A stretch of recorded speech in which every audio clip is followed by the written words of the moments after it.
హైదరాబాద్లో రోడ్డు ప్రమాదాల నివారణకు పోలీసులు ప్రత్యేక చర్యలు తీసుకుంటున్నారు. ఇందులో భాగంగానే పీకల దాకా తాగి వాహనాలను నడిపేవారిని పోలీసులు డ్రంక్ అండ్ డ్రైవ్ నిర్వహించి పట్టుకుంటున్నారు. ఆ తర్వాత వారిపై కేసులు నమోదు కూడా చేస్తున్నారు. ఇంత చేసినా మందుబాబుల తీరు మాత్రం మారడం లేదు. ఈ క్రమంలోనే నగరంలో ఓ చోట ట్రాఫిక్ పోలీసులు డ్రంక్ అండ్ డ్రైవ్ తనిఖీలు చేపట్టారు. దీంతో కొందరు మందుబాబులు పోలీసులను ముప్పు తిప్పలు పెట్టారు. ప్రస్తుతం దీనికి సంబంధించిన వీడియోనే సామాజిక మాధ్యమాల్లో తెగ చక్కర్లు కొడుతోంది. ఇందుకు మందుబాబులు ఏం చేశారో ఇప్పుడు తెలుసుకుందాం.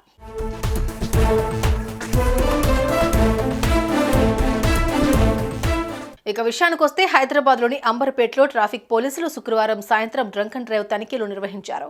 మందు తాగి వాహనాలు తోలుతున్న వారికి టెస్ట్ చేసి మద్యం సేవించినట్లు నిర్ధారణ అయితే వారిపై కేసులు నమోదు చేశారు. అయితే ఈ క్రమంలోనే అట్నుంచి వచ్చిన కొందరు వ్యక్తులను పోలీసులు అడ్డుకున్నారు.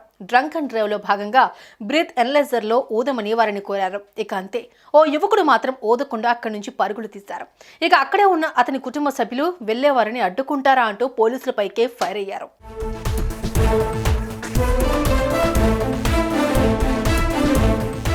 ఇక చివరికి పోలీసులు అతడిని పట్టుకుని డ్రంక్ అండ్ డ్రైవ్ టెస్ట్ చేయగా అతడు ఆల్కహాల్ సేవించాడని తేలడంతో కేసు నమోదు చేశారు. ఇదంతా పోలీసులు సెల్ ఫోన్లో వీడియో తీసుకున్నారు. దీన్నే సోషల్ మీడియాలో పోస్ట్ చేయడంతో వైరల్గా మారుతోంది. ఈ వీడియోను చూసిన నెటిజన్స్ ఎవరికి తోచినట్లుగా వారు కామెంట్స్ చేస్తున్నారు. తాగి బండి తోలడమే కాక బ్రీత్ అనలైజర్లో ఊదం అంటే పారిపోవడం ఏంటి బ్రో అంటూ కామెంట్స్ చేస్తున్నారు.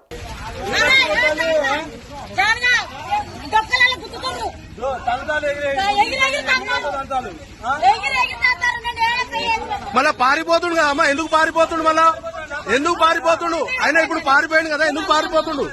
కాదమ్మా, ఆయన ఎందుకు పారిపోతుండు? ఆయన ఎందుకు పారిపోతుండు?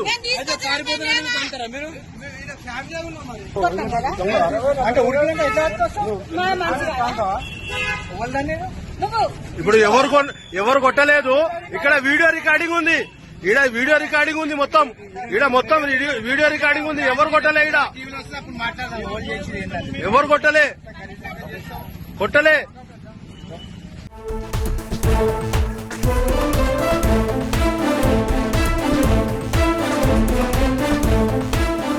చూసారుగా, ఇలా ఉంటారు కొందరు మందుబాబులు. మీరు కూడా తాగి బండి తోలి ప్రమాదాల బారిన పడకండి. అయినా సరే అలాగే తాగి నడుపుతామనుకుంటే ఇదిగో ఇలా పోలీసులు మీపై కూడా కేసులు నమోదు చేస్తారు.